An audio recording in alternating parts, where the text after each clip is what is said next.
to another episode of Podcast Unchained. That's unnumbered because we don't do that anymore. I will be your host today, Gary, as you know me, the guy who hates video games. I'm excited to host again because Ben is a little under the weather, but he's still here because the podcast will fail without him, as we've noticed. Ben, how are you? I'm a lot better than I was. Yeah? A little less vomiting now, so. Oh my god, you know what I blame it on? What do you blame it on? The plane. It's because you're on the plane. Yeah, I blame That's the where plane. people get sick the most, man. It's terrible. Yeah. Well, it was like go ahead. waiting as well. I mean, on the way to Vegas, I had to get a train from 10:30 till 12, and then the connection was at 1:30. But I got cancelled with no actual reason. It just said cancelled. So the next train was 3 a.m. So I had to wait from 12 till 3. Ugh, you had to sit around for 3 hours? Yeah. So I snuck into a hotel. You snuck into a hotel? Yeah. But there's a hotel right next to the train station, so I literally opened the door and went in, and then sat in the receptionist. Were they not supposed to let you in the hotel? I don't know, but I was sat in the reception for 3 hours. Oh, man. It's a good thing you had Duncan. Yeah. Keep you occupied for 30 minutes of wasting stamina. So... No, I saw a diagram one time of how people get sick on a plane. Yeah. And like it can start all the way in the back, and because it circulates air, pretty much within an hour, everybody will be infected. Wow. It's terrible. Everybody on the plane, except the cockpit, because they have their own separate air system. See, Yeah, planes it's pretty scare me terrible. because I have a nut allergy, so I'm sat there the entire time going, please don't kill me. Please don't. Well, they're just going to give you nuts? That's all we got. You can lick the salt off them if you're allergic. Hey. Some people are allergic to salty nuts. This has been proven. Time and again. God. Well, as you can hear, that's Chris. Chris is back. I am back. He is back. Indeed. With How are you salty all? nuts. Yes. Yay! My salty nuts are indeed back. From a wonderful vacation where everybody, I have to confess, Ben and I had a brief love affair in Vegas. It was nice. Please. It was magical. Go into detail about that, because we need details. How did Well, you guys meet? What was the first words you said to each other? What think we drinks did hugged. you share? we hugged, we shook hands, we hugged. By the way, ladies, gentlemen, everybody, Ben has some of the softest hands I've ever felt in my Oh, life. thank you. Right? I didn't want to say that when I met him because it sounded a little gay, but Oh no, I am not afraid to say it. Ben has like super soft hands. I was taken aback. It was glorious. Oh, well, thank you. Yeah, no, it was a lot of fun. We let's see. Well, the event was at the Rio. Is it okay if I talk a little about it? Yeah. Really briefly? If the event was at the Rio, and I happened to have planned a vacation down there around the same time. I didn't have tickets to get into FanFest, but Ben will tell you all about that later. But I got a chance to meet Ben. We met in the Rio. We hung out. I bought him dinner, and then I took him back to his place. Yeah. Mm-hmm. Yeah. It all went It very was well. fun. so well, you're not going to talk about what happened at his place?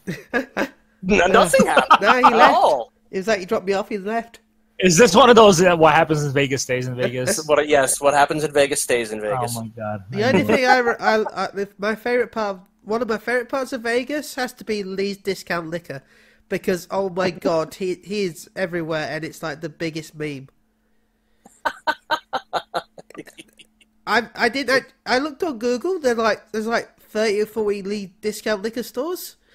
I did not see a single one, but I did see his signs everywhere, and his signs are glorious. There was one right next to pizzas and frites. Oh god, I would get butchered if I mess up the name. But there was a Sev right there on the corner. Yeah, they were around. Yeah. Most of them were in strip malls that I saw. Yeah. Down there. I love you, Las Vegas. I really do. It's so glorious. You know, when down in this is what's awesome down in Vegas, and I will tell you a little bit about this. When I was stuck in 5 o'clock gridlock on my way to the Rio on Flamingo Road, I saw a big box truck that had advertisements on the side, and the advertisements had a bunch of completely naked women with the little black censor bars over the nipples, and it was "Girl to Your Room." And I just thought, holy shit, Vegas truly is a mecca. I love it because you can get at this point in Vegas, you can get booze, weed, prostitutes, and food all delivered to your room, your house in Vegas. Via Uber. It truly is via Uber. It's absolutely amazing to me, and I fucking love you, Vegas. Don't ever change. You're setting an example for the rest of the world of how to truly live life open and freely, and it's just glorious. So yeah, needless to say, I had a blast down there, and yeah, I'm glad to be back. I had to. This was a long week, and I really had to take a break from everything, especially after my trip to Vegas. So yeah, but I am back, and I am fully informed or ill-informed. Either way, I'm ready to talk about bullshit, like always. Yay. So out of all that, I only have one question, man. Okay. Do you use some sort of special lotion on your hands to get the softness? I can see why the ladies are just drawn to you all the time now. What? Because of my small, soft hands. I'm sure everything else is as silky smooth as that. So yes.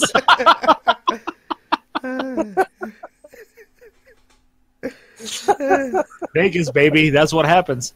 Yes. Well, yeah. Ben hasn't shown the world the image that he sent us with two. Oh yeah, it's on my Twitter. It's my Twitter profile.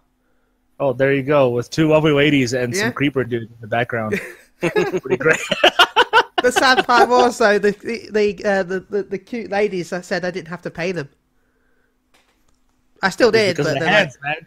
It's because of the hands. Mm-hmm. That's what does it for me. Ben's gentle touch, man. My God.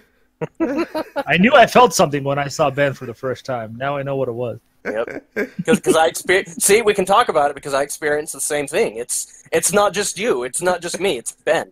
There is a magical thing about his presence, and I felt honored to have been able to experience it finally. It was nice to meet you too, Chris. You have a. It was fun. Your beard is amazing. Did you guys recognize each other right away? Or did you guys text secretly without me in the conversation? No, I was. We were on Slack, but yeah, I pretty much recognized Ben as soon as he turned around. He was a lot more. How can I put it? The radiance from his aura as I approached, I could tell it was him immediately. I'm just like, Ben. It's the British guy. The British guy. Hey, I'm assuming you thought Kratos was standing behind you when you turned around? Chris's crazy-ass beard over there. Good stuff. But Ben, you were at FanFest. Yes, I was. In Vegas. For what is it, the second time it's in Vegas now? Yeah, the second time. Well, the third. I think it's the third time they've been in Vegas. The second time I've gone. Oh, yes. Yeah, yes. I was at the first one with you. Yeah. It was very enjoyable, very fun stuff. I heard the second one was a little more wild. Oh, yeah? We got a few cool announcements. Oh, yes. We got the name of the new expansion, Shadowbringers, where you play as evil people this time. Woohoo! Yeah! Yeah. But we also got the Blue Mage class coming in, which is what exactly did they say it was? It's an independent job. Independent job. So I didn't quite understand it. Explain this to me. What is an independent job compared to the other jobs? Basically, it doesn't fit into the Trinity, and you can't do standard party composition for it. So you can't use duty roulettes. You can't join random groups. Yeah, like. So how do you join groups then as a Blue Mage? You can join pre-made parties and then select the dungeons yourself, but you can't just randomly do like a roulette. Because it's not part of the DPS, tank, and healer classes. Correct. Because it learns abilities just like Blue Mage does by fighting enemies. You don't just randomly get them from doing the job quests. Though there will be some abilities you do get from the job quests. For the actual... What's that? I see a problem with this because somebody like me, I haven't played in a long time. Obviously, you know that all the other stuff going on. But for someone like me who doesn't particularly have any friends in that game outside of you, Yeah. If I'm a blue mage, it's going to be almost impossible for me to do any of the raids in the game. Blue mage can't do raids. That's even worse. What is the point of the character then? When Blue Mage launches, which actually launches before the expansion, Blue Mage will actually launch in January. And it'll be free for everyone. It'll be capped at level 50 in 4.5. To unlock Blue Mage, all you have to do is beat the original story, which is A Realm Reborn, and have any job at level 50.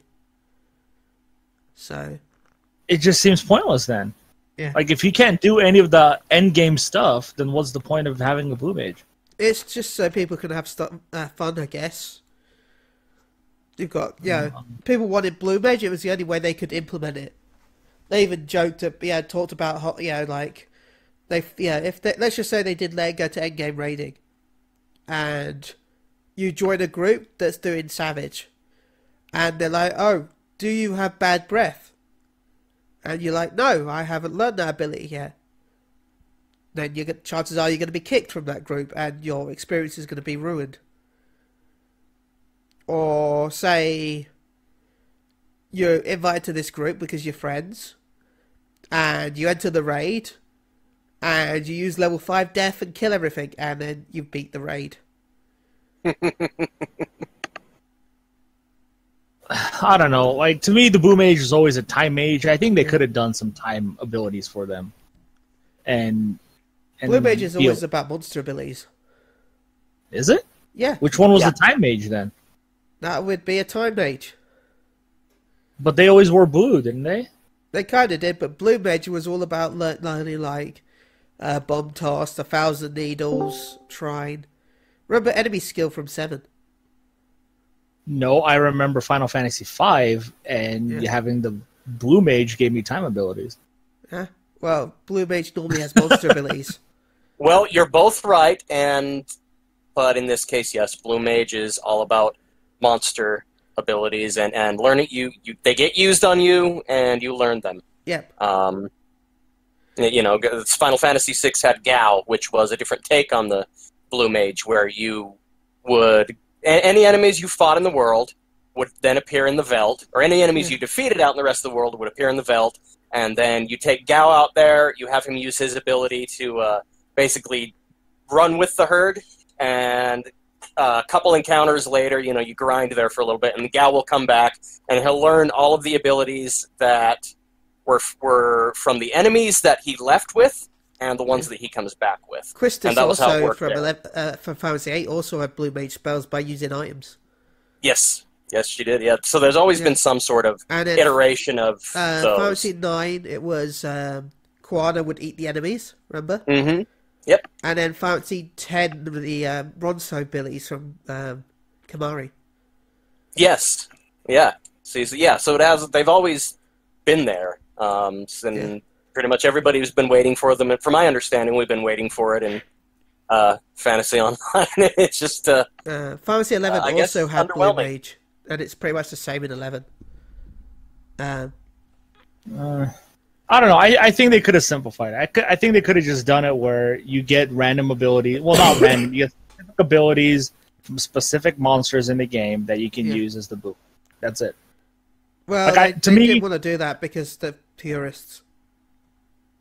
Who cares about the purists? We saw how the purists are with other games that came out recently. Yeah. Purists are indeed the worst. By the way, it'll start with 49 abilities at launch.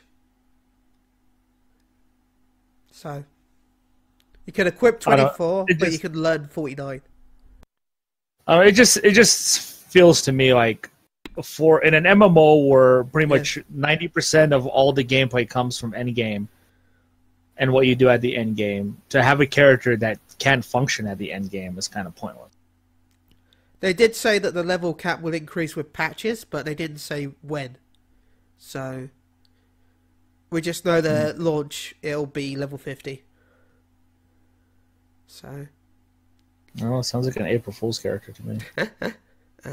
But he does have that amazing pimp cane, so that pimp cane. Pimp canes make everything better. Yes. See? But By the way, did you know that the CEO of Square Enix is the one who announced the Blue Mage? on accident, No, he came up on stage dressed as Blue Mage. the CEO of Square Enix. Yeah. Apparently he does this every year. Ben explained this to me down in Yeah, Vegas. he did something. He came on stage for the Japanese Fan Fest last time. Oh, because he wasn't here last year. No, he wasn't for North America. This is the first time he's done North America. Nice. But yeah, he's like Yoshi P's like, there's no new jobs to announce, and then the CEO walked in with a blue cape and a cane and a cheap mask. He's like, really? Oh my No, God. nothing to announce.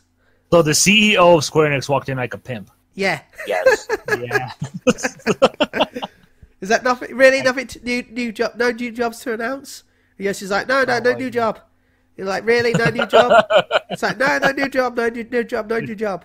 The pimp class, man. And it's like, the pimp class is coming into the game.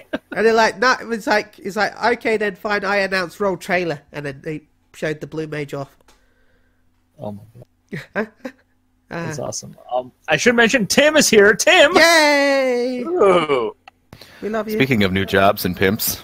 Yes. Yes! Tim is a pimp. I knew he was going to go for that job. No, the other way around. You're the pimp. Oh, good. You finally listened. Isn't life easier when you just listen to me?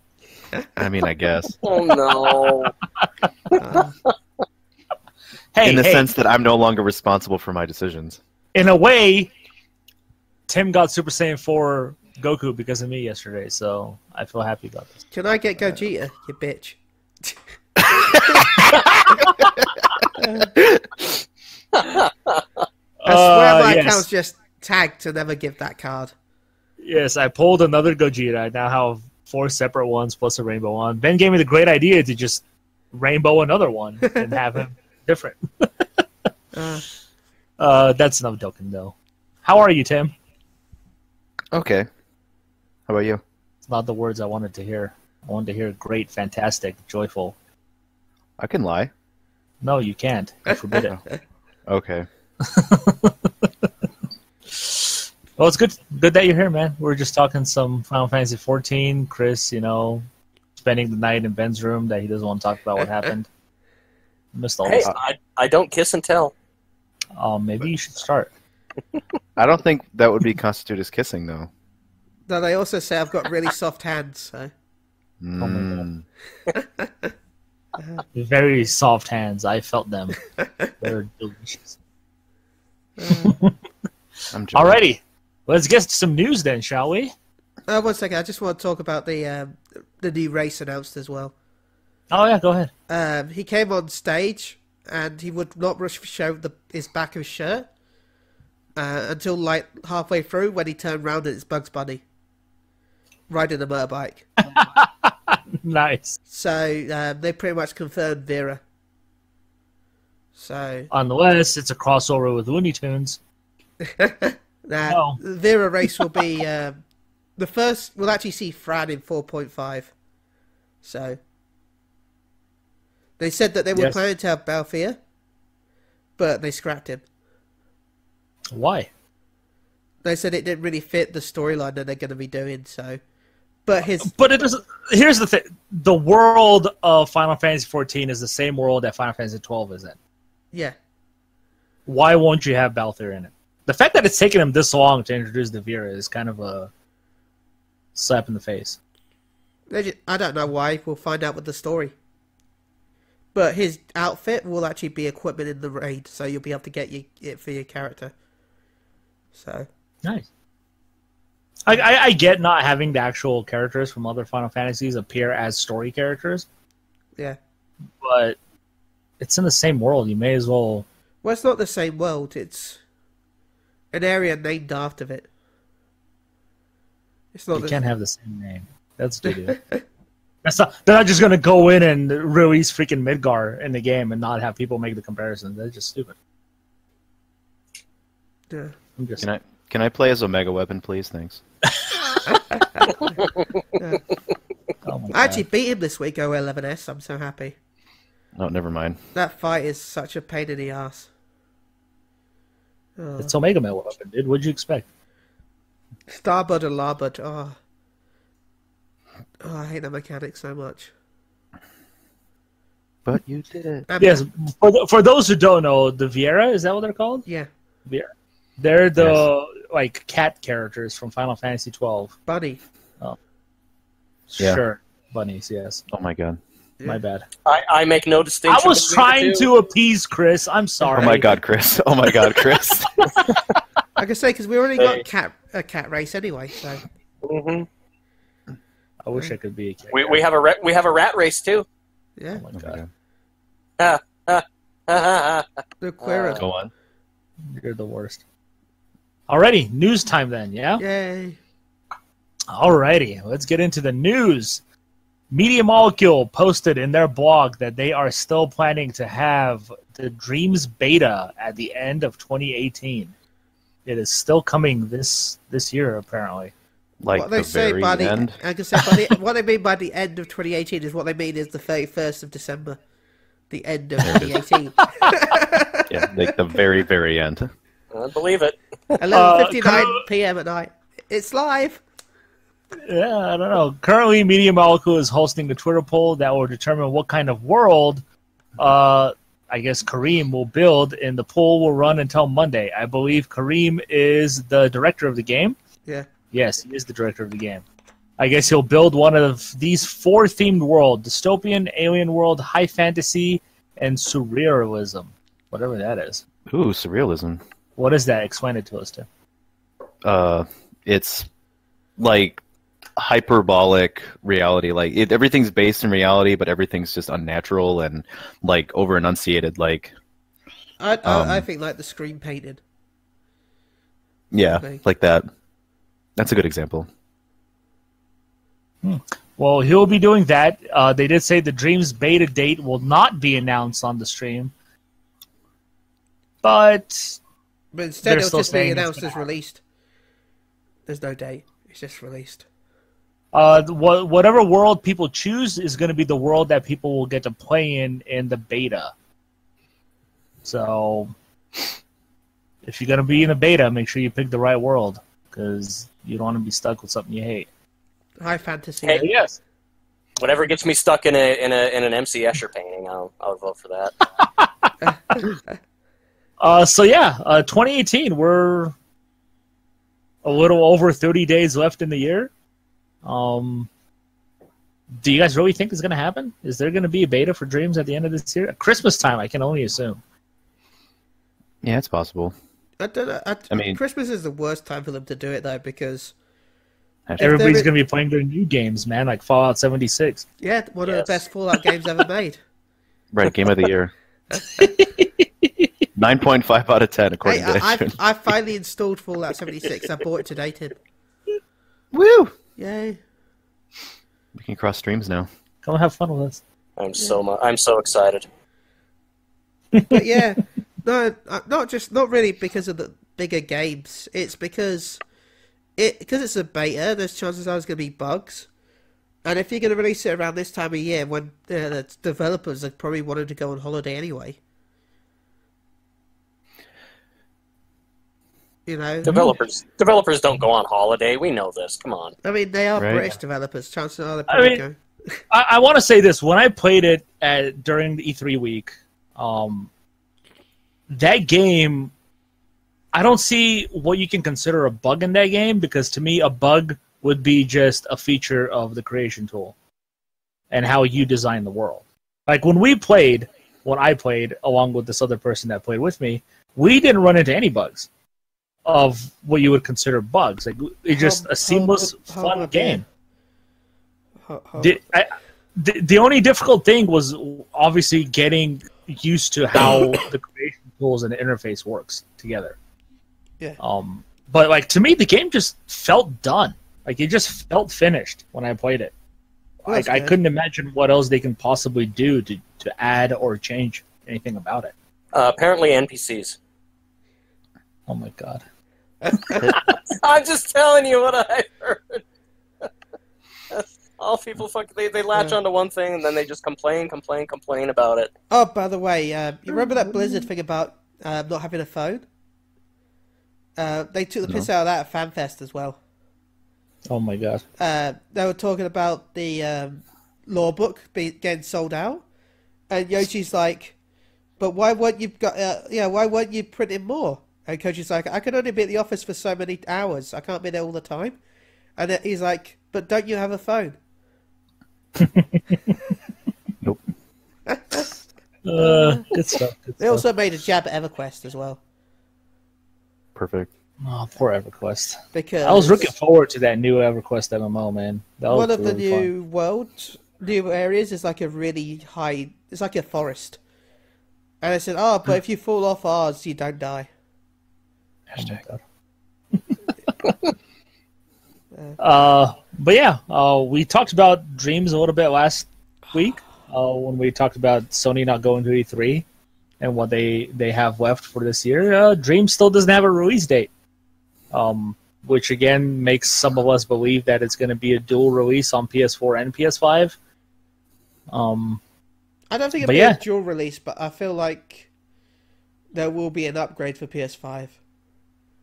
That would have to be. Releasing Dreams on the PS4 at the end of its life cycle is absolutely disastrous for that game. You shouldn't do that. And I don't think it'll be an expensive upgrade either. I actually think it'll be like I don't think it'll be a full retail release for the PS5.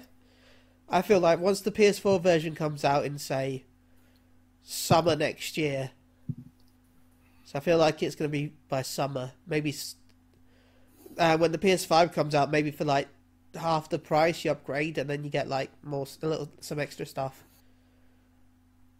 Kind of like what they did with Final Fantasy 14. Yeah, kind of like what they did that. No, 14 was free. Oh yeah, good call, JK. Yeah. JK. But yes, the Dreams beta is still slated to come out in 2018. Who's excited for it? I know Ben is excited for it. Me. Yes, Ben is super excited for it. I am excited for it, but it's one of those games where I don't think I'm going to buy it because it's just too overwhelming for me. I want to make a fantasy world. There you go. You can make whatever game you want. When we played every type of game almost. We played a first-person shooter. We played a turn-based RPG. We played a platformer. You can make whatever the hell type of game you want in Dreams. It's insane. It's probably the most streamlined creation tool I've ever seen for users. That's hot. And people are going to make some crazy stuff. And you look at it as very cartoony, but you can make some realistic looking. You can make like Unreal Engine realistic looking stuff in that game. Did you guys see the Dark Souls looking one that they made? Yeah. Like I was that's kind of what impressed me. I'm like, okay, now you got my attention. You're going to be making some awesome dark looking things and some dangerous, some like that cool looking horse. Yeah. Yes. The only thing to the ground. That's insane. The only thing I see holding it back is the resources of what you can put on screen at once, and how big you can make your actual environment before you have to transition to a new one. Like we talked about making a whole on open world game, and they said technically you can, but don't expect to make something like an Elder Scrolls open world game or a GTA open world game because the resources can't handle it. You'll have to make transitions going from one area to another to do it. Well, you can hide those in a way by having like caves. Yeah. Yeah, I mean, pretty much. I'm guessing they'll have things already handled, like distance culling and like fall off in the different areas you can load up. I'm pretty sure that you can do a lot with faking it and like transitions to different areas, like every fucking game creator has. Unreal, RPG Maker, all of them. It's not just one giant big map, and even if you do, there are ways of faking it. I'm guessing there won't be like super great ways of faking it, but it sounds like they're taking care of it at least to make it user friendly, so that when they say something like that, yes, you could, but there's a budget, and if you don't, your game will just crash, and there'll just be too much. Like any computer handling a game engine. That's the word I'm looking for. So, yeah, I am interested to see what people will make, but I'm kind of with you, Gary. Even though we like making games, it's like with Little Big Planet. Like, you can do some awesome stuff. I just didn't want to put the time into learning everything about that engine to make a great product, you know? Mm-hmm. So, but I'm looking forward to what other people that have time on their hands can do. Yeah, for sure. For sure. Yeah, it is going to have VR compatible day one. It is going to have co-op up to 4 people, so 4 people can actually go in and create stuff together. It's not like you have to take turns. I don't think that's a launch feature, though. What? That's not a launch feature. Yeah, I don't think it is. They said that it's something they're going to do, but it's not going to be at launch. But it is going to come to the game eventually. At this point, it might be at launch, seeing as how long it's taken them since the last I talked to them. So, but yeah, it's going to be the ultimate creation tool, in my opinion, from what I've seen of it. Even the music tools are incredible. The music tools are insane. We literally went and made an entire song together by literally tapping random buttons on the screen and on the controller. It was just, and we made a cool song that we used in our game. Alrighty, moving on from dreams then. Shenmue 3 is coming, you guys. Almost less than a year away.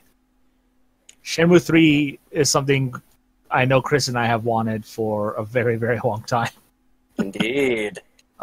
It's finally coming. Shenmue 1 and 2 remastered release earlier this year. August, I believe it was, or was it September? I think it was August. So fans can go and enjoy the first 2 games there. Have a job in the simulated world. That's always fun. Forklift around, getting paid, minimum wage. Living the life. Shenmue 3 is less than a year away, and its Kickstarter campaign has finally ended. This is not from the actual Kickstarter. That ended a long time ago, but the additional funds that people could have supplied to them has officially ended, and it closes in at a little over $7 million. Nice. Official number is $7,179,510, with a grand total of 81,087 separate backers.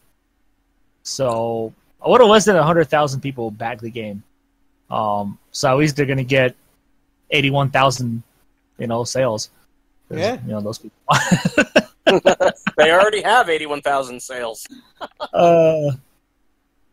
It's a very impressive number. We know when Shenmue 3 launched its Kickstarter, it broke records instantly. It was funded in less than 12 hours, I think it was. Yeah, the entire game was funded. And then a lot of people got upset afterwards when they found out that Sony was also funding the game, and they're like, well, why the hell is it on Kickstarter if Sony's funding it? But hey, this in turn means that it is going to be a PlayStation 4 exclusive, apparently. Yeah. Console exclusive, actually. I believe they are planning a PC release as well. So technically that is an exclusive game coming to the PS4 in 2019. This, unfortunately, though impressive, did not meet the overall stretch goals that they had planned for Shenmue 3. It fell very short. Well, not very short. A little short. It was enough to meet all the game's numerous stretch goals, certain expansions to various areas like Bayou Village and Chaboy. I believe that's pronounced wrong. Hey. Also, skill tree. Goddammit. Skill tree system. Mm-hmm. Yeah. Yes. So some stuff did fall short. Yeah, stuff up to 11 billion. So, like, we're not getting the betting games or the Kung Fu Mastery. It did fall short of setting the record of being the most kickstarted video game in history, which currently sits at $8.80 million. I do not know what game that is, but it fell short of that game. But yeah, it is coming. We're not going to get a lot of the things we probably wanted, but this is the life of Kickstarter. But hey, it's been almost 15 years since Shenmue 2, Chris? Yeah. Yeah. Longer. We know the pain of waiting to get it in a story that never ended. Man, I remember it back on Dreamcast, dude. Yeah. Wow. So I feel- good. I Back feel on the old. Dreamcast, yeah. The first Shenmue Yeah. Dreamcast was the most expensive game ever made at the time. Clearly not anymore, but impressive feats for them back then. Sega Yu Suzuki, who retired from video games for a long time, and now coming back for Shenmue 3. Exciting stuff. I remember the first time I saw that, and it was the first game I saw. No, actually, correction. The first game I saw on Dreamcast was Blue Stinger. Not a bad introduction to it. You and Blue Stinger, goddamn. Not a bad introduction to the Dreamcast, but when I saw Shenmue on there, holy shit! I was like, wow, this is. I mean, at the time, I was like, now this is the future of video games. You could drive a fucking forklift and then get into a fight with other workers and just like Fighting around the world. It was great. Yes, it was. It was absolutely fighting around the world with Shenmue guy. No, it was. I mean, if you weren't there for like the Dreamcast release of Shenmue and you don't understand what's like all the hubbub about it is, it's because you weren't there for the Dreamcast release of Shenmue and you didn't experience like the cliffhangers and. It was something magical for the time. I know nostalgia has been a kind of a big topic lately, but I don't think that Shenmue is a franchise that's necessarily just seen through, rose-colored glasses. Like there really is a lot there, and anybody who hasn't experienced it yet, like Gary said, go and check out the 1 and 2 remaster, and then get yourself all warmed up and ready for number 3 because it's on the way. It's on the way. It's finally on the way, man. Like, it's been so long. The wait has been agonizing. We never thought it would happen, as I'm sure everybody never thought it would happen. And then that announcement at E3, you can see the reactions on people's faces. That shook things. Okay, Kingdom Death Monster 1.5 raised $12 million. Oh my god, this is a video game? I don't know. Also, Exploding Kittens raised 8.7 million. Okay, that's a card game. Oh yeah. It's a pretty fun card game, just saying. It is a fun card game. That card game is fun. Tim, you have always been interested in Shenmue. Are you excited for Shenmue 3? Well, yeah, but I have to play through Shenmue 1 and 2 first. Are you going to? Well, yeah. When? It's one of those many... When? Well, hang on. Let me just whip out my backlog and, pull out one thing, and the entire mountain of games just falls onto the floor, and I have a mess now. Thanks, Gary. Thank you, That's what I Gary. do. Just randomly reach down and grab one, and that's the one you'll play. I can't, Gary, because you'd kill me if I didn't finish Silent Hill first. This is true, and then you got to start on one of the greatest RPGs ever made. Yeah, it's true. I got a lot. It's part of my retro journey I'm taking of stuff that I missed when I was young. So it's all there, and now that I can get it in a more accessible form, I'm very excited for that. So I don't think you should. I think you should buy a Dreamcast and buy the Dreamcast version and play that. There are alternatives for Dreamcast. that are much easier. No, Dreamcast is one of the greatest video game consoles ever made. I have one. Anybody I says, have one there as you well. go. There you go. So just find the game. It's probably only $200. It's easy to get. It's easy to get Dreamcast games, Gary. Oh my, even better. Oh wait, no! Don't even talk about that. I'm gonna punch you in the face. Don't even. It's not what you think. Don't even attempt to mention it. Now It's you gotta not what you mention. think. Now you gotta tell us what. What did you So guys okay, do? so I mentioned emulation one time to Gary, and he won't talk to me anymore. I'm not surprised. Gary hates me. It's not I was even like, a real man. way to experience a game. Man, Why don't you go play $150 Dark- for a Why game? don't you Yeah, play let me Dark just. Souls emulated and see how long you last? Okay. Okay. At PSU, Yeah. we do not support piracy. Please purchase an official copy of the game. Yep. Fact. That one. Well, going back to the what we discussed a couple of weeks ago about your article about copyright, as you mentioned, emulation is kind of it's the only hope some of these games have going forward to still exist. So, I mean, No, Ben is right. We do not support game theft, and I would not encourage anybody. If you like the game, fucking buy it. Seriously. Or at least pay somebody for a subscription service to games. Or find someone like Gary and borrow/steal all his games. This is a fact. Except you'll have to rob Chris instead of me, because he's my bank. So he's my safety deposit box. I'm his sugar daddy is what it is. He's your bottom bank. People who rob me for my games are going to be very disappointed when they open those games. Are you kidding me, Gary? I know half the games you have.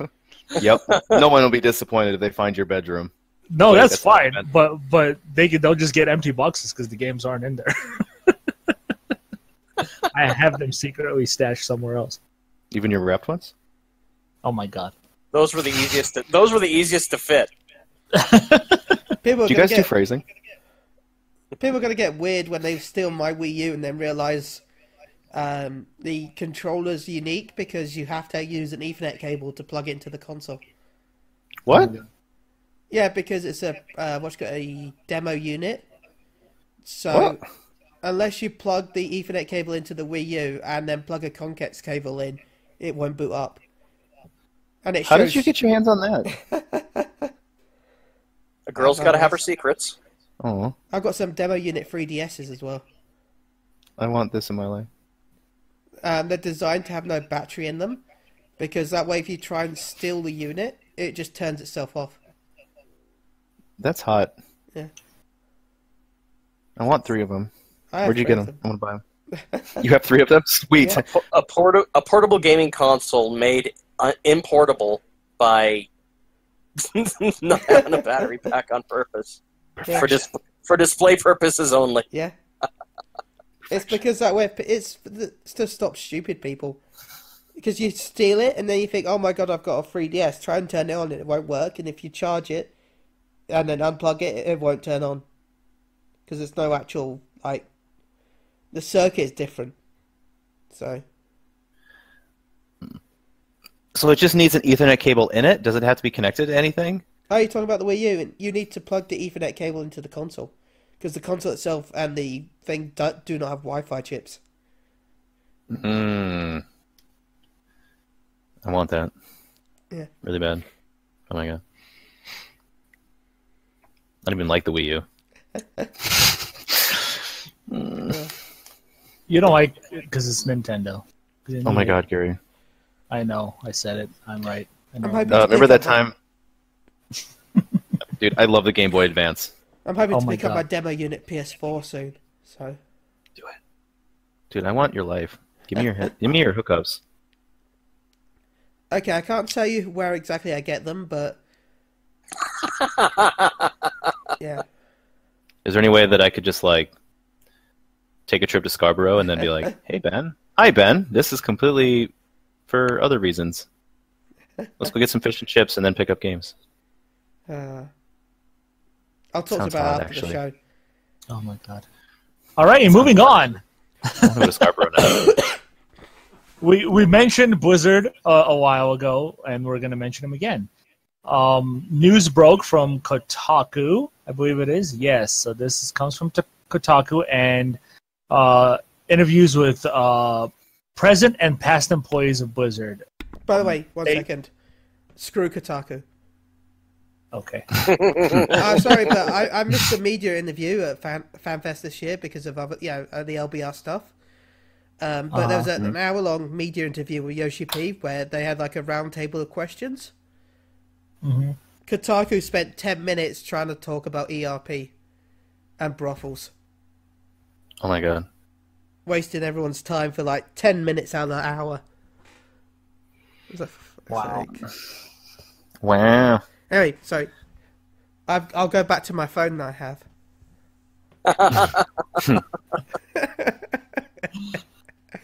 So it's no secret that Blizzard has been working on Diablo 4.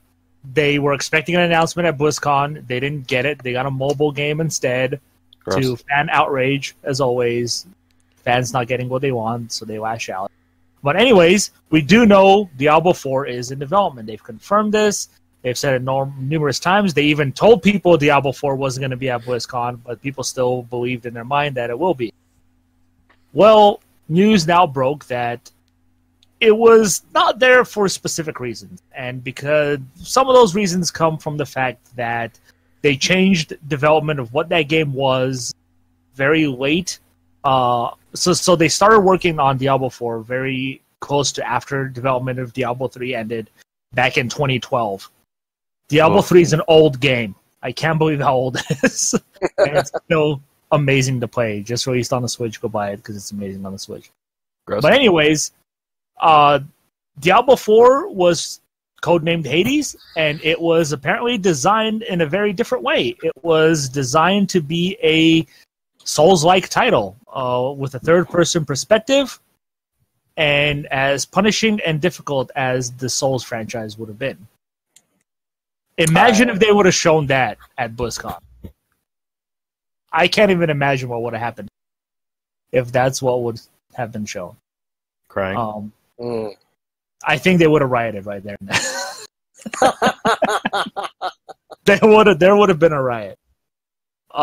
So going off this article, let's see here. Sorry, I was trying to swallow and I couldn't. Don't worry. We'll work on that. You just go ahead. Continue with your article.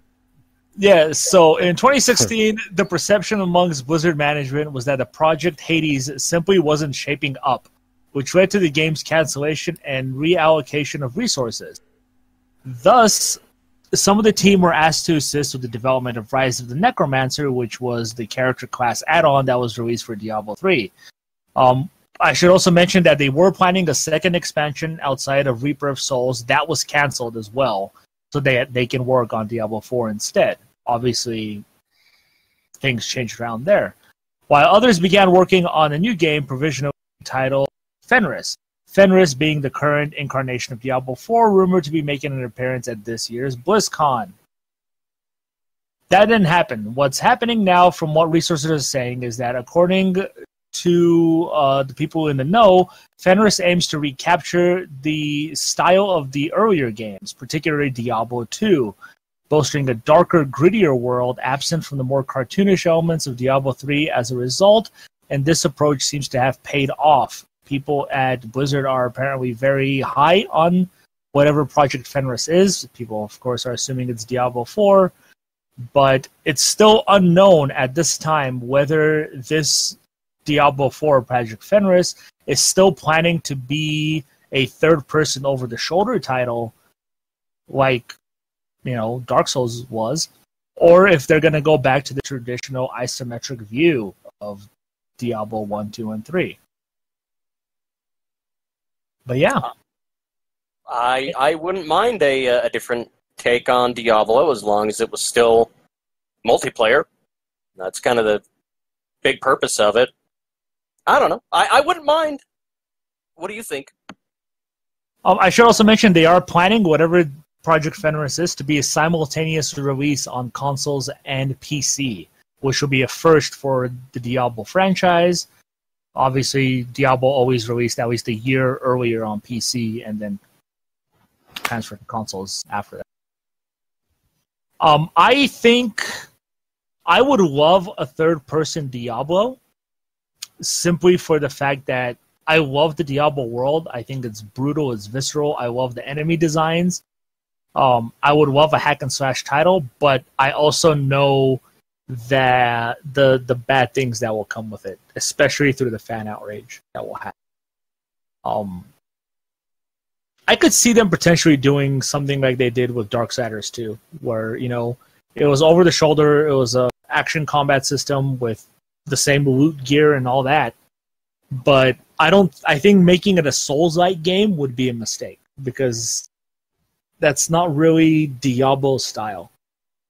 Diablo, you're always bombarded with, dozens and dozens of enemies at a time, and I just don't see fighting one enemy at a time is something that I would potentially be excited to do in Diablo.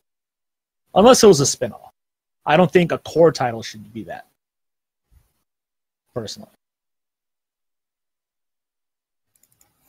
What about you? Tim, you tell us. Yeah, I don't know. Anything really Soulsy is always up my alley, really, and I feel like that's a good environment for it, just because it follows similar like creature guidelines and things like that. I think it would work well, and Blizzard is always very good at making games, in terms of gameplay, engaging, even if they might be shallow everywhere else. Like they make a really good gameplay experience. So I feel like that would work really well in their favor. Like they would even give, I think, things like Code Vein a run for its money. Probably a good run, in fact.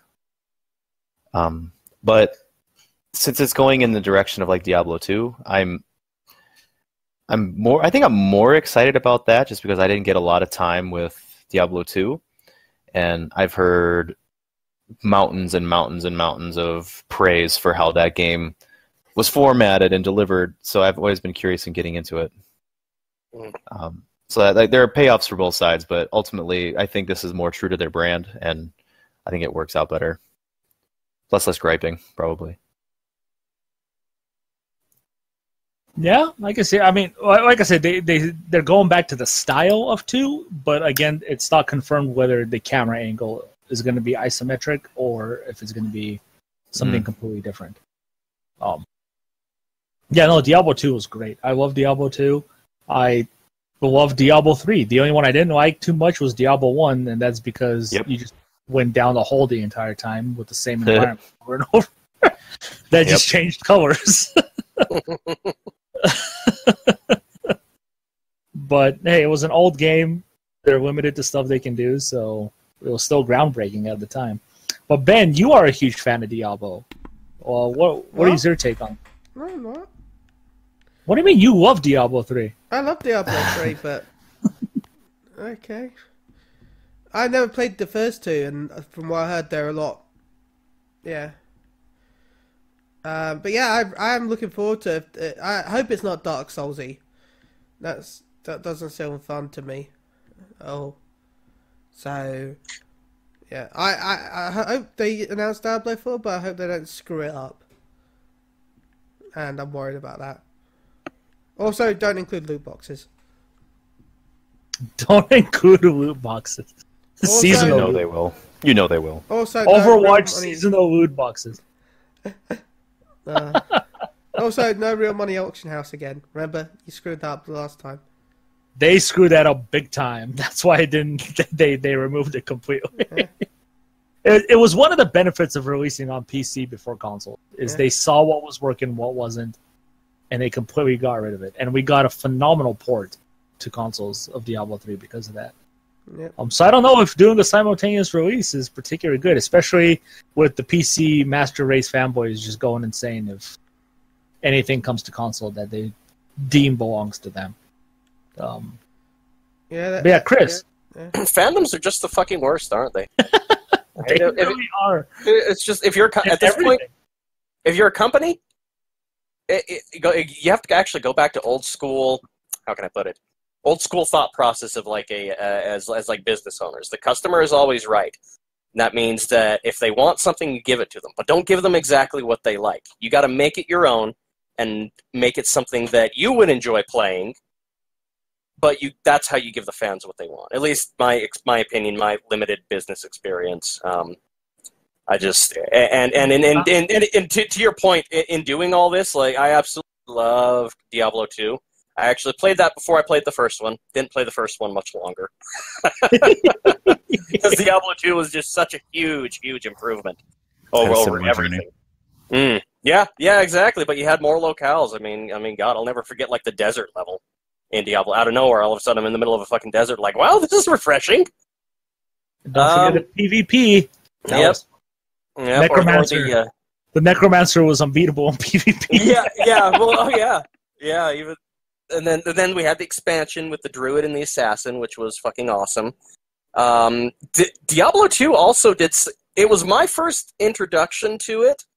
The concept of permadeath. And Diablo 2, they had that you would create, you could create a character and he would be, you could just, basically, I forget what it was, but you check the box if you wanted him to have like permadeath. And yeah, you go in and you do the best you can, and then you die. That character's dead. You have to start a new one. And that was my first introduction into anything remotely like a roguelike, which before that term was even coined was there. So no, Diablo 2 holds a special place in my heart for sure, even as a PC gamer. Also, customers are never right. Well, no, not when they're in your store bitching at you because they want free shit. Then you can kick them in the teeth and tell them to get the fuck out. No, well, at least you should be able to. Don't know what they really want. See, that's my point about fandoms, is they think they know, but they don't. If you're a company and you give them what they want, they're gonna like, oh, it's not like Gary, you're saying. They're gonna fucking, the PC purists are gonna fucking freak out. If it in any way goes away from what their pure image of Diablo should be. I still remember when people freaked out about how colorful the Diablo 3 trailer looked. When they introduced us to the Witch Doctor and everything was all colorful and chill. And people flipped. Oh, this isn't dark and grim and dungeony like Diablo. Blizzard's been taking their success with World of Warcraft, and now they're trying to shine their light on us. We want it to be dark and dingy and dirty. And it still was when it released. It just had a wider color palette because technology improved and you could make things look more like how they're fucking supposed to. Oh, holy shit, colors! You crazy. Oh my god. I'm so tired of people bitching about shit when they have no room to, myself included. I need to shut the fuck up. Yeah, we just say this. We all get upset about things that we love changing. Like, that's literally what it is. Like, I don't remember what game it was, but I got super upset. Oh, here we go. Let's talk about games that just add multiplayer. Every time we find out our single-player games are getting a multiplayer feature, we freak out because we believe that they're changing resources. They're moving resources to multiplayer, so the single-player is going to suffer. So we freak out. We don't want multiplayer. And it was Uncharted 2 had multiplayer. Yep. And we all flipped out. I freaked out. I was like, I don't need no multiplayer in my fucking Uncharted. It's going to ruin the story. It's not going to be as good. And ended up being one of the best video games of the generation. In fact, they had a brilliant multiplayer. Yeah, the multiplayer was really fun. Yeah, and the single player didn't suffer at all. Like, it's just one of those things where we hate to see the things we love change. And unfortunately, things have to change for companies to succeed. And I'm not saying Blizzard is striving for money or starving for money and they need this. I just feel like this is more of an Activision thing. And Activision is probably the one who's kind of pushing them to do the mobile Diablo. Because it's a quick cash cow and it's going to make a shit ton of money. A stupid amount of money for them. Even as people hate it. It's going to be wildly successful. And there's nothing anybody can really do about it because that Diablo is not catered to the hardcore fan base. It's not. It's catered to the casual player who just wants to play 5 minutes on their phone of Diablo and call it a day. And clearly, in Asian territories, it's going to do incredibly well in Asian territories. Also, remember the fact that this game isn't even being made by the same people. It's made by a completely different company. So it's not even going to be interrupting your special Diablo 4. Yeah, it's not like they're not working on Diablo 4 so that they can do this game instead. It's a different team. Diablo 4 is still in development, probably with the same people who've been working on it since it started. So it's not like they're moving people around to work on this game first. You're still going to get your Diablo 4, and it's just kind of sad that this is the state of it. Ed, actually, my friend Ed, yesterday told me, he came and visited me at work. Not yesterday, the day before. Aww. And we were talking about Fallout 76 and the reception that's getting. And he pretty much said, from an interview that he read a while about the creator of the Pokemon games.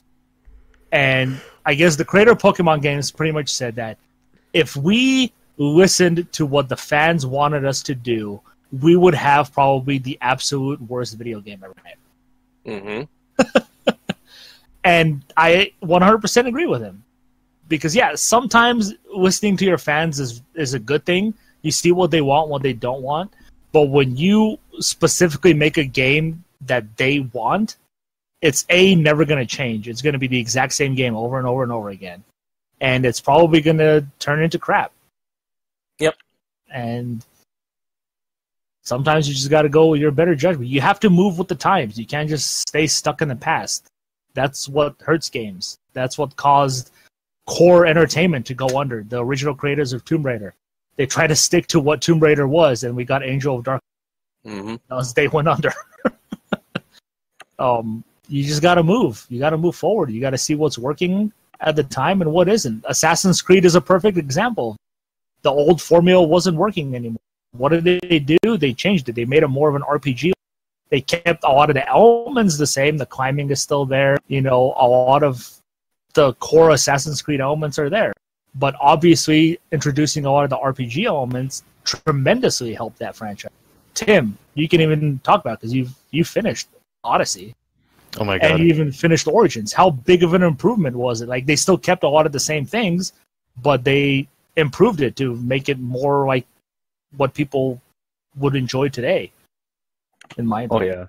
Oh yeah, they did, and I can definitely attest to how changes are in its favor, and it's not always the first step that is the pinnacle of that change. And I think Assassin's Creed is a good way to go with this conversation because, for me at least, Origins was an interesting concept, and I finished it, but I wasn't taken by the environment was still really cool, and the circumstances were cool.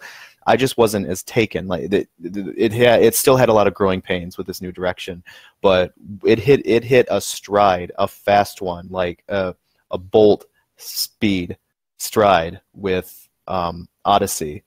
It took everything that it did wrong, ironed it out, or eliminated it for Odyssey, and Odyssey is a great step in the direction for that franchise, while still keeping enough the same to still be an Assassin's Creed game. And change is not bad, and it really just depends on how it's handled, and I think Ubisoft handled it really well. Yeah. And I've played a little bit of Odyssey, and I absolutely love it. I can't wait to go back to it after I'm done with my current review. I'm straight up going back into Odyssey. But yeah, it's just one of those things where you have to move. You got to go with what I guess the trend is and what people really want to play these days. And sometimes you just have to deal with that. Sometimes your franchises that you love are you remember them to be, unfortunately. Right. So, can I just mention you're touching on it, and I just want to come straight out and be blunt about it. Mm-hmm. And you have to be willing to accept change in order to better yourself. That's what it is. And this is from Konami. Well, yeah, God. No, but I mean, I'm saying, and in life too. I mean, everybody talks about bettering themselves, but they're afraid of change. And what is change? But if you're going to try and better yourself to be better, you have to change. That's the entire point. If something's not working out, you have to change. Developers have to change and evolve with the growing world, just like everybody else, just like all of us. Don't be afraid of change, people. Embrace it, voice your concerns, and the smart companies will listen and deliver a better product. The stupid ones, well, you've seen what Konami does, so that's all I have to say about it. Yeah, I mean, I think the perfect example here is Call of Duty. Every year we say Call of Duty is dead. Every year it's going under all this crap. And then here comes Black Ops 4. They get rid of the campaign completely, multiplayer only, and it's outselling Red Dead Redemption 2. Who would have thought? Because apparently the blackout mode that everybody was including me. I have doubts about it. I don't, but I've watched my son playing it, and I gotta say, they nailed it.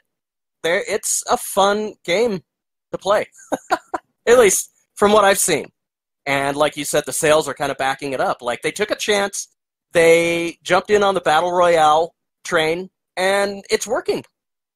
They changed.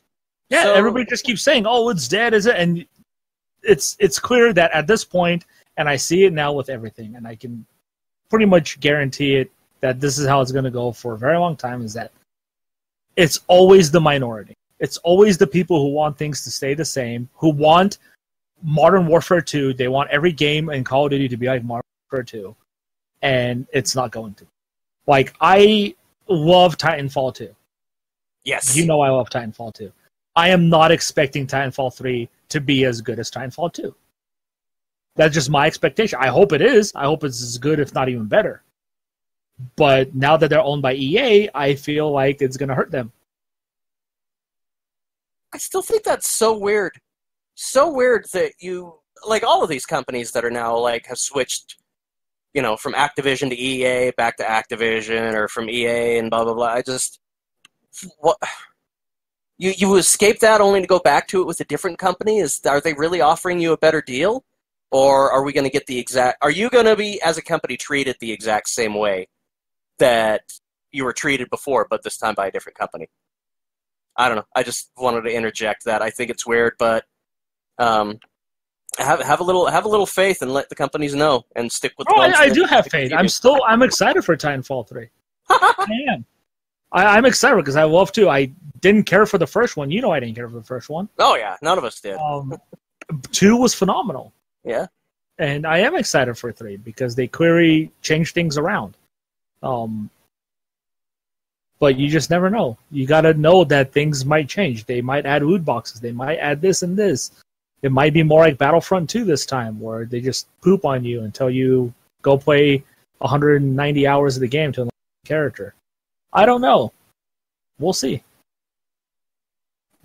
Oh, if you're in Belgium, you no longer have to worry about those evil loot boxes. Yeah, those even games. Yeah, those games are coming out. Poor Dokkan players in Belgium. By the way, UK is looking into banning loot boxes as well. And ban. Maybe they should learn how to fix the Brexit issue before they ban loot boxes. I think there's a more trying issue at hand here. I think we need to worry about our own issues here first before we go telling the UK how to solve their Brexit issue. We've got a little problem here right now that still needs some solving. A little? Just a titch. Just a wee one. Well, we just need a little nudge in the back. Just a little nudge in the back to help us. Wink, wink, nudge, nudge.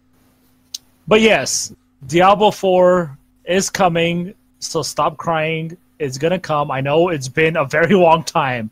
I can understand being antsy since 2012, but hey, we've been waiting for Shenmue 3 a lot longer than you've been waiting for Diablo 4, so kiss my ass. And people waiting for Half-Life Episode 3 are going to wait for the rest of their life because that shit's not coming. So feel bad even more for those people because they got one of the worst cliffhangers that's never going to get an answer. Poor bastards. Oh, man. The answer is whatever your imagination makes it to be. Imagination. That's the worst ending in anything. I hate movies, I hate books, I hate any medium that has an ending like that. And be like, oh, well, it's up to your interpretation. It's like, no, it's not. It's your story. You give me the goddamn answer. No, this is my story, and it'll end how I want it. You hear that? He hated books. I never said I hate books. I hate books that end like that. Any medium that ends that way can eat my boogers. But anyways, Diablo 4 is coming. Let's get to what we've been playing. Chris, what you been playing? I've been playing Fallout 76 for about an hour. Don't talk to me anymore.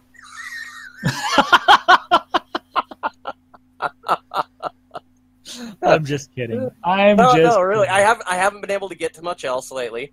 But I finally have been able to get to a little Fallout 76 today, and I don't even want to get into like everybody fucking what all the negative shit people are saying about it. I don't have the strength to right now. I'm enjoying it, and if you're a person that's enjoying it, cool, enjoy it. If you hate it, well, then I guess hate it and shut the fuck up about it to the rest of us that enjoy it. Hey, so in the 6 months that you haven't talked to us, you've only played that for. Oh my god. Yes, essentially. That's pretty. In 6 months, really? It's been 75 years.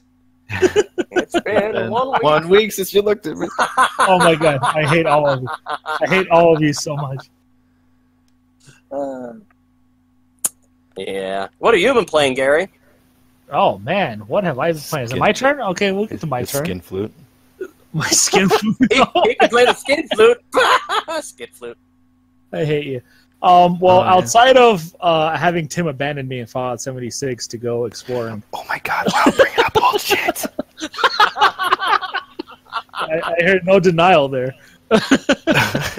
You're still bringing up old shit, whatever, man. Get over it, dude. Shit. You lived. I don't give a shit. Whatever. I didn't live. I died, and I had to reload the game. You lived half the time. You're more capable than you think you are. Oh, okay. Okay. Come on, man. I believe in you. Yes, Tim and I have had a blast in Fallout 76. Watching Gary die. Yeah, we can't wait to play with you guys, so you guys can abandon me too. I love being abandoned. This is Gary. You already know I will, based on my history. Oh, yes, I know you will. If there's a shiny, I will run over and pick up the shiny before I help you deal the final blow. Just so you guys know, don't survive an apocalypse with Chris on your side, because you'll be dead very quickly. I'm a healer, and I run in like a tank. If there's treasure nearby, I will stop what I'm doing to pick up the treasure and then resume fighting. That is all of this is a fact. Chris just always runs in and MMOs as the healer, like into the fray in the battle before anybody's even ready. He's like, "Let's do this!" Bam! Chris goes down in one hit. I can imagine it now. I can imagine it now. Chris, do it! Oh, so many good times, man. Good times. Yes. God damn it. Okay. Yeah, so outside of that, I have been playing a game that releases this week. Darksiders 3 is back. Darksiders franchise is back.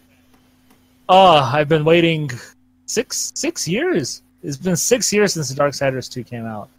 6 years since Visual Games went under along with THQ. But it's back.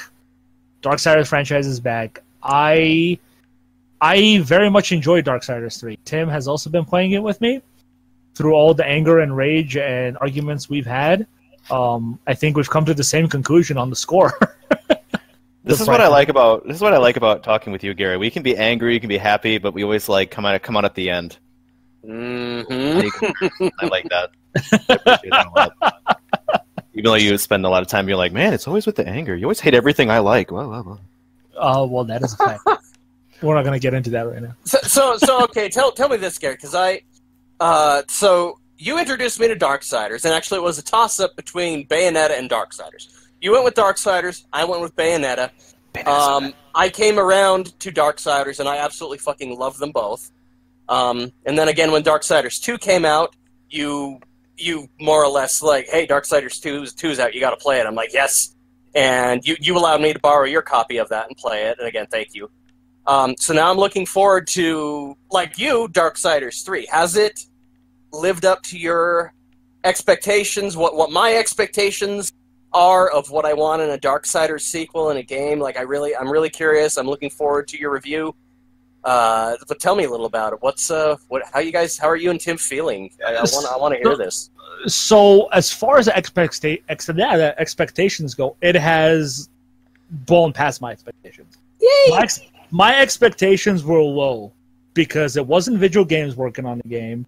It's Gunfire Games, even though it's composed of some of the same team members from Visual. The direction wasn't there. Obviously, the original directors are working at, I believe, Airship Syndicate now, who released Battle Chasers Night War recently. Which was also awesome. Yes, which was a great game. So my expectations, I was excited that we're getting a new one, but my expectations weren't, holy shit, finally, this is going to be amazing, this is going to be the greatest game. They were mediocre at best. I was super excited for the game, but I wasn't expecting it to be probably as good as it ended up being for what it was, or for what it is. So yeah, you play as Fury, who is the sister of the three Horseman brothers, Death, War, and Strife. And she's easily my favorite of the three characters we've got to play with so far. Strife is the only one we haven't played with, who's the gun wielder of the group. She's easily the most entertaining one. She's super sassy, she's arrogant as hell, and she just feels like she's the greatest thing in the world. Mm. Yes. And I love her attitude. And I know Tim loves her attitude too, especially with a lot of the lines of dialogue she has. She's just a really cool character in general. The story this time, like Darksiders 2, takes place during the events of Darksiders 1, but also before War goes back to Earth. So War is still imprisoned by the Charter Council as they are pretty much passing judgment on him and trying to figure out why he started the apocalypse. They summon Fury because the 7 deadly sins have escaped. And somebody has released them, and they pretty much demand that Fury go and pretty much recapture them and imprison them back up. They're on Earth. Obviously, Earth is ravaged by the war, the angels and demons, because the apocalypse has begun. And you get a Watcher, much like War did in the first game, who was played by Mark Hamill. You get a female Watcher this time, who is more... She's less controlling than the Watcher in the first one. She's more submissive to Fury. And it also helps in Fury's attitude, because she talks down to the Watcher a lot, and the Watcher's like, "Oh yes, milady, I'm sorry." She's like afraid of her, and it's created a lot of cool lines of dialogue. But it takes place while War is still in prison, and Fury doesn't really care why War is in prison. She doesn't care about anybody but her.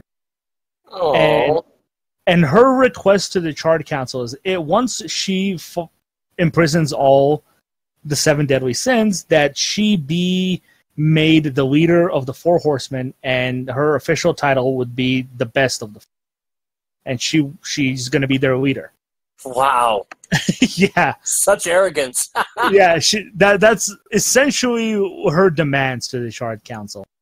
And obviously a lot of things happen, and she grows a lot as a character as you play through the story. She starts to see things aren't really what they're supposed to be, and there's obviously conspiracy happening as to what happened with the apocalypse.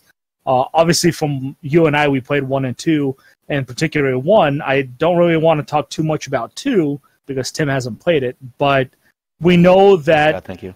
Yes, we know in the first game that War was set up. Who set him up? We find out it was essentially the angels, but the leader of the angels, I forget his name, is also a demon at the same time. He charades himself as a demon. So he's kind of playing both sides, and he essentially forced War to start the apocalypse because he wanted to wipe out humanity. And we saw what happened in the final battle, and we know that, War finally breaks the final seal, which essentially summons the 4 horsemen of the apocalypse. And in this version of, the story of the 4 horsemen, they're not necessarily there to destroy, they're there to keep the balance. Their whole purpose is, everybody's afraid of the 4 horsemen. Demons, angels, everybody, because they are controlled by the Charter Council, who is also the keepers of the balance. They make sure that not one side is dominating the other one, and they're supposed to be kind of protecting humanity at the same time. So yeah, so she heads off to capture the 7 deadly sins, and I personally think the story is actually pretty good, especially when you get the small hints of what the conspiracy is and what's really going on. And obviously watching her character develop is incredibly satisfying, actually. But as far as everything else goes, the combat plays more like the first game now. So the loot system from the second game is not here. And it's more downscaled than the first game as well. Fury has her cool chain whip sword, like Ivy does from Soul Calibur. Yeah. And it's actually pretty fun to use, but she also gets these other weapons called the Hollow weapons, and I'm not gonna spoil any of them except like the earlier one that you get, which is like these twin. They look like rocks on like a round chain, like a keychain, but she wields them like two twin daggers. And these other abilities are cool because not only do they obviously give you a new weapon to use, but they also add an ability of something that she can do. So like the fire one allows her to engulf herself in flame and like propel her up into the sky like a rocket. So you can get to really high ledges. And what's cool is that every time you change your weapons, her hair color changes with it. And a lot of it looks super sexy. Nice. One of the coolest things is her hair, and I'm just in awe at her hair all the time. And it just looks really cool. And you can change between these weapons on the fly, which is really cool. And you can obviously combine attacks with them however you want. And yeah, it has a different type of upgrade system now, which is done by socketing enchantments to your weapons. So, like, you'll get an God of War style? Yeah, pretty much. Yeah, like God of War style. You socket something, it gives you like a bonus, like, you know, a better chance at evading an attack %. Or, you know, physical damage increased by, 2.5%. And you can level those up. And the way it works is like there's two sets. Like you get the when you get to the leveling up screen. Well, not the leveling. Yeah, the upgrading of the sockets. You get to choose which path you want to take.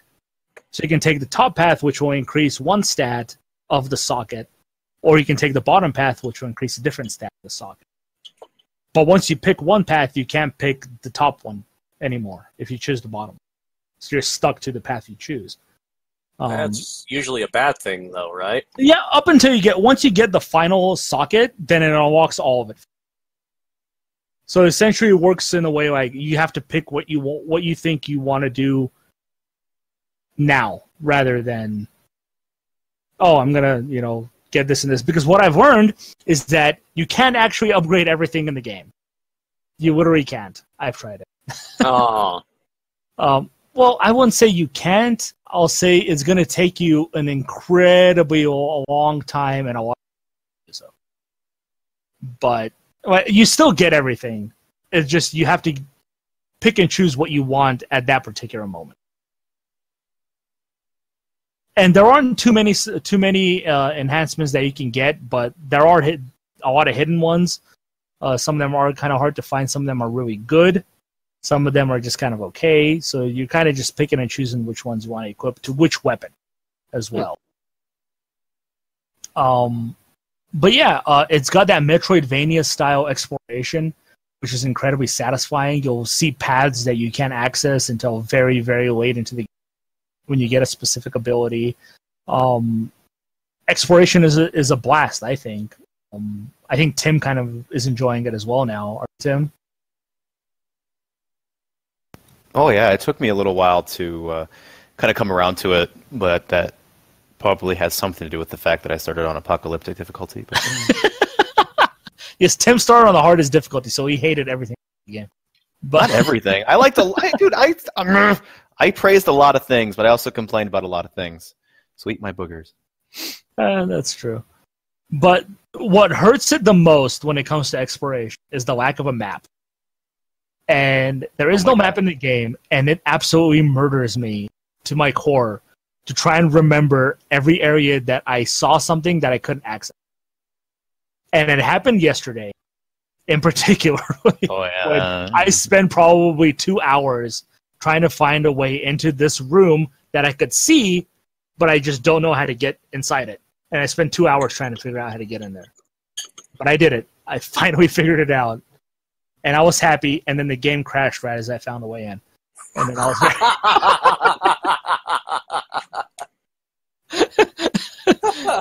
yeah. Yes. Yeah, and then I had to remember how I got there. It was terrible.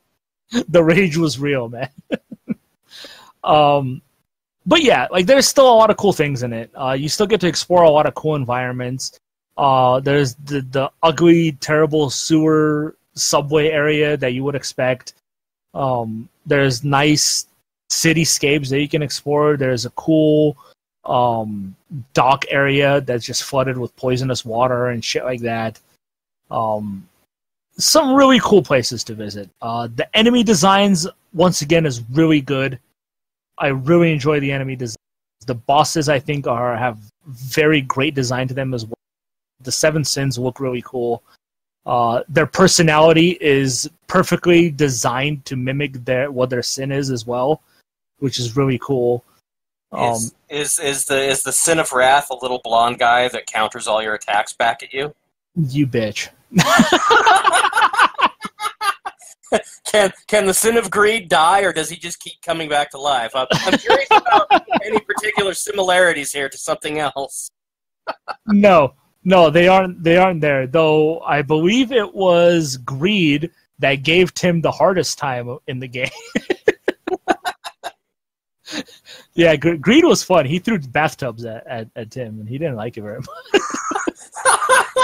Dude, no, the bathtubs were fine. Whenever he was using a weapon, I was fine. But whenever he does his stupid ass drop on me, his hit, the impact radius or something, or the timing of it is just so hard to nail down. Because I feel like I tried so many times to try to dodge it properly. Like I tried to dodge early, or I tried to dodge as he impacted. I tried to dodge late somehow for some reason, and it just wouldn't work. I always took damage from it. But when it came to him using, like, you know, a big bull skull or a refrigerator or a bathtub, I could time it perfectly every single time. Every single time. And I don't get it. That's what my biggest frustration was with that fight, because everything else was manageable or my mistake. I could not figure out when his ass impacted the ground. Is this when you were talking about like how enemies would lock onto you and change direction midair? Nope, that was with who was that? Not the one before. No, Avarice was the one that I was complaining about, Gary. I think Greed is the one that had the locking midair thing. Yeah, Everest was Greed. Oh my god.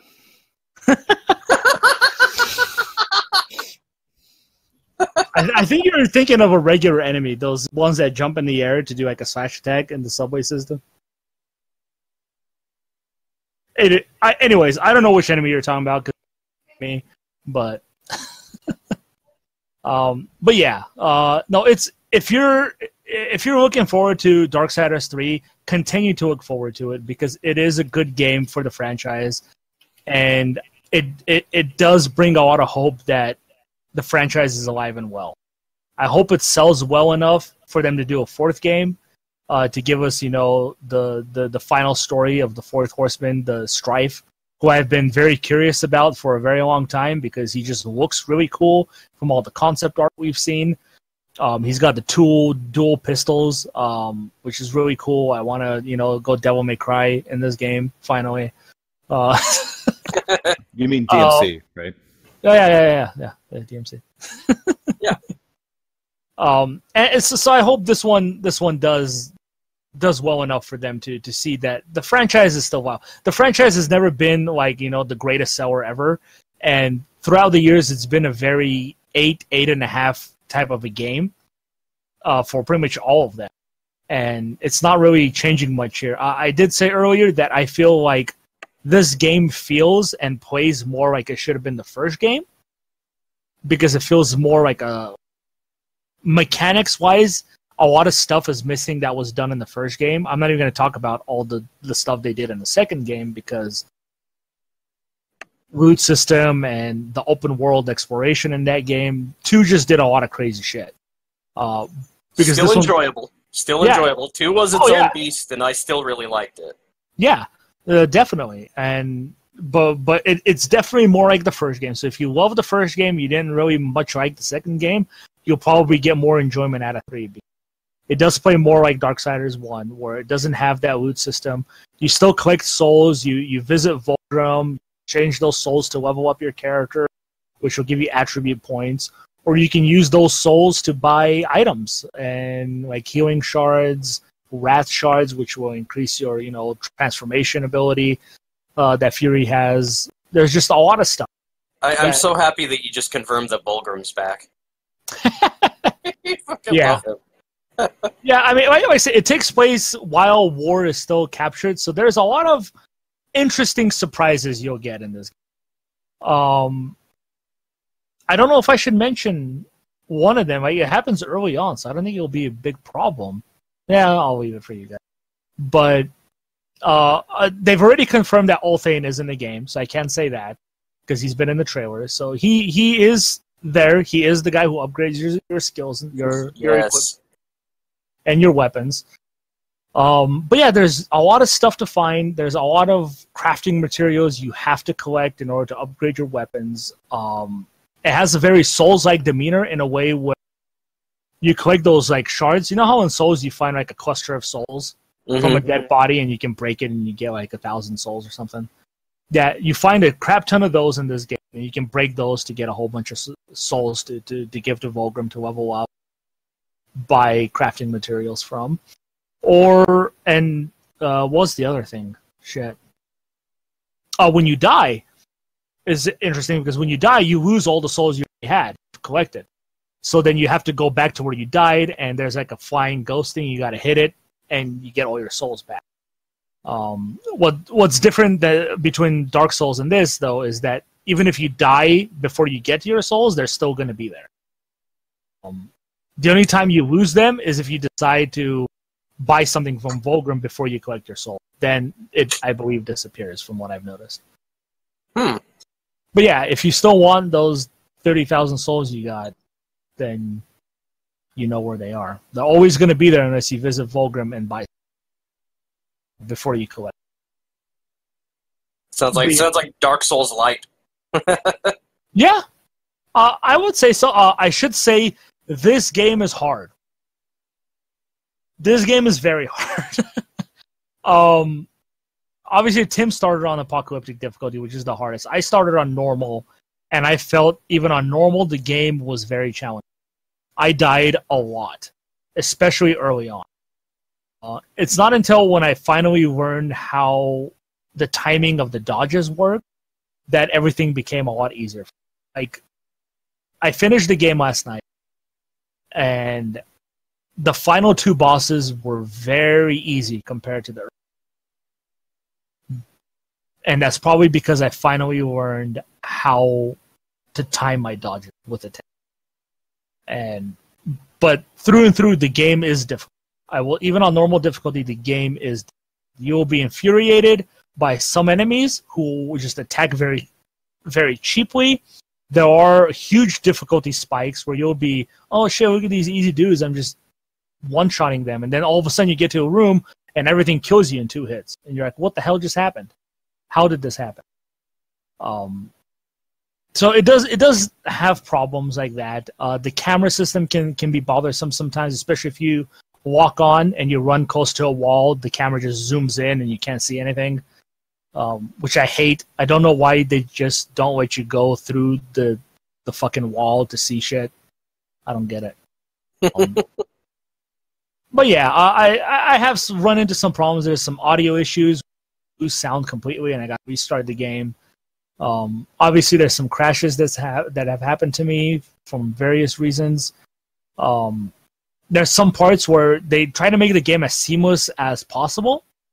So like no loading screens, but like as you're running, the game will just stop, and you'll see the loading screen on the bottom. Like it just happens in random areas because you're just trying to load the environment. And it's just taking too long because you're moving faster than you can. Sounds so like it has we're gonna have a day one patch for it or something, huh? I would hope so. I really would. And I think a lot of the big thing for me here is this game, just graphically, is not a PS4 game. It looks like a PS3 game. Uh-huh. Like, there's nothing about it that screams PS4. Everything I've seen graphically can be done on the PS3. It just feels like a PS3 ported PS4 game. It essentially graphically looks like it did when they first showed it off on the IGN exclusive reveal thing that they had. Graphically, it looks exactly the same. Nothing has changed. So, I guess that's good, because at least nobody can say that it was graphically downgraded from E3. They played it safe, and it worked. But yeah, those are my thoughts on it. If Tim has anything else to add, be my guest, Tim. Not too much, really. Pretty much covered all the bases. Okay. I had a good time with it. I guess we'll go on to Tim. Tim, what have you been playing? If you can talk about it.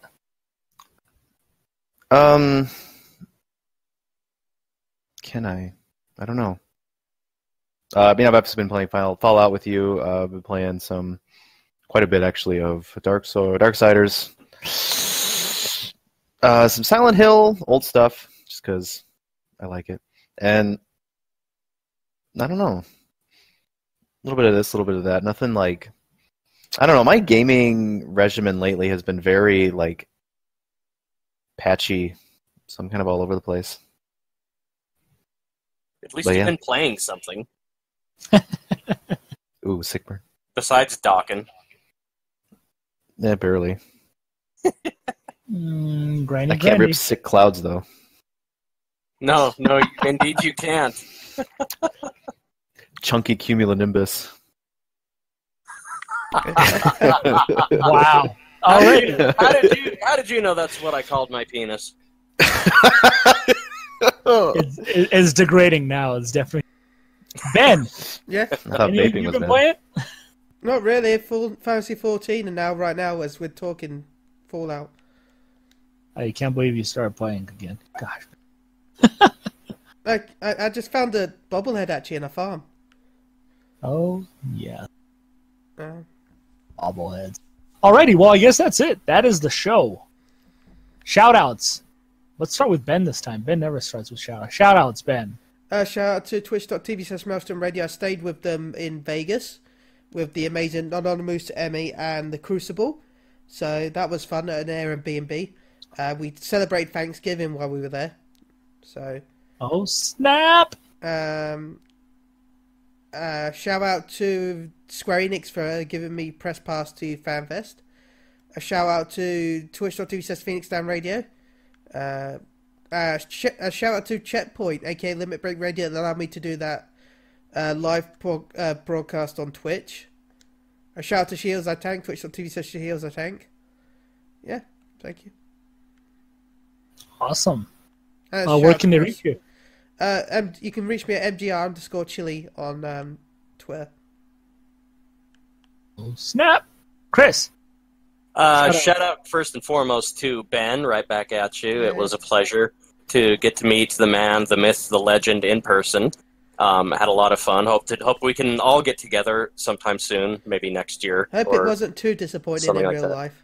Oh no, it was far from it. Complete opposite end of the spectrum. It was everything I'd hoped for and more. Yeah. Real pleasure to finally get to hang out with you. So yeah, shout outs to Tim.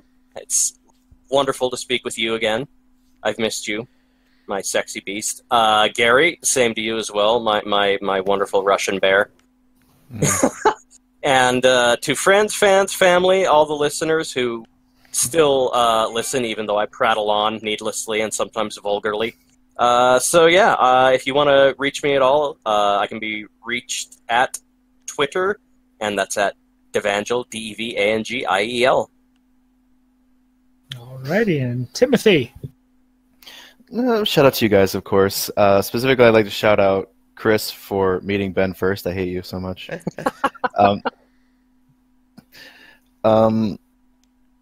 Gary for putting up with me and playing with me a bunch of stuff all the time. Ben for having the worst luck in the world in Dokkan. I'm so sorry. We still love you. We love you. We love you. It's okay. I'm going to go pull an LR soon. You're due. God, you're due. Holy shit.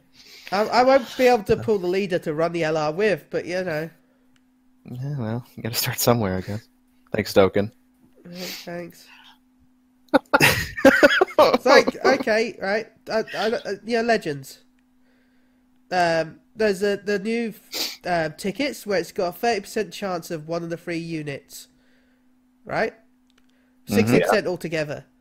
I pulled Pycon, which is like the worst unit you can get, and he had the 1% chance. Oh my god. For fuck's sake.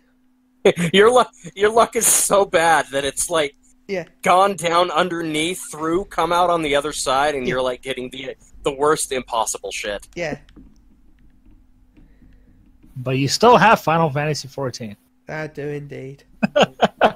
Hey, you know, patch 4.5 is planned for January. My birthday is January. It's like Square Enix is like, man, let's give Chili a birthday present. Let's give him a patch for 14. Snap, crackle, and pop. Tim, where can they reach you?